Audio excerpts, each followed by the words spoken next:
Jasper nodded and looked back down at the disemboweled rat. Where did the head go?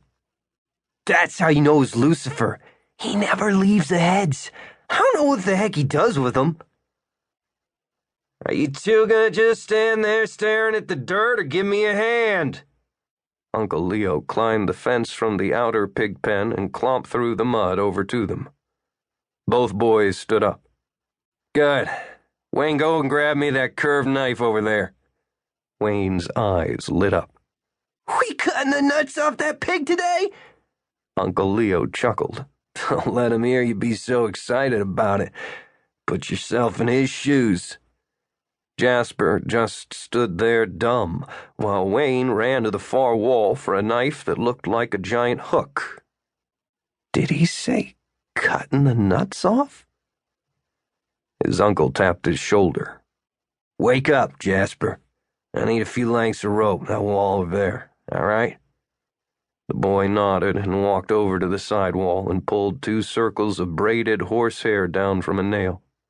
When he returned, Uncle Leo was giving a demonstration to his son on how the knife in his hand worked. You gotta split and sever. Got it? Wayne nodded and asked, Won't he bleed out? Bleed out? Jasper handed the rope to his uncle. Nah, no major arteries to worry about down there. Thanks, Jasper. Now, boys, when you're castrating your stock, you must proceed with extreme caution. That boar Sheldon worked last year nearly killed him. You get knocked down in a pig pen, it's your ass. Got it? This is serious business. Wayne was nodding as if he understood. Jasper, you look confused, son. I'm sorry, but what are we doing? We're gonna cut the nuts off Roy over there. Wayne grinned and slapped him on the back like he just caught a whopper of a fish. Easy, Wayne. Uncle Leo gave his head a small shake and turned to Jasper.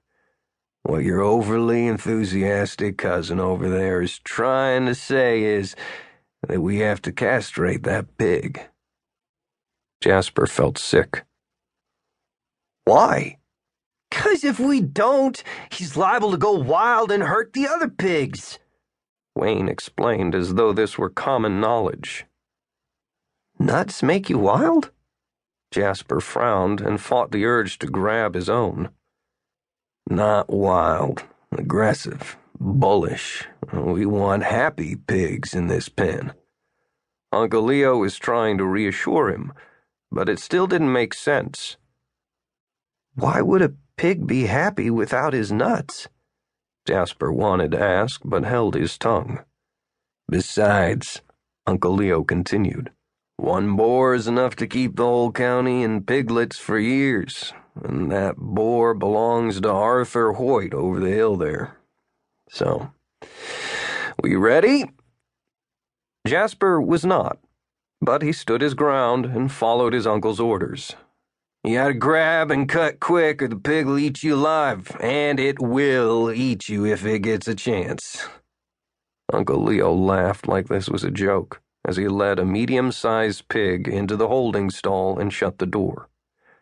Wayne nodded at Jasper. That's why you never let yourself fall down in a pig pen. Right, Pop? Jasper barely heard his uncle's answer. Poor Roy was being hog-tied on his back to a fence post. Without a moment's hesitation, Uncle Leo grabbed what the good Lord had given the pig and split it in 2. Roy let out a tortured squeal. Jasper lurched back at the sound and felt himself turn green. Don't worry, kid. Wayne chucked his shoulder. Pop's done this 100 times. Right, Pop? Every summer. Uncle Leo nodded. Wayne, have the salt ready. Got it. Wayne slapped a cardboard box onto the fence post. What's the salt for? Jasper whispered. The question was lost in a high-pitched squall as his uncle sliced off the pig's testicles in one clean swipe. Everything Jasper had eaten the night before rose up in his throat, and his own tiny balls shrank into his stomach. Okay, boy.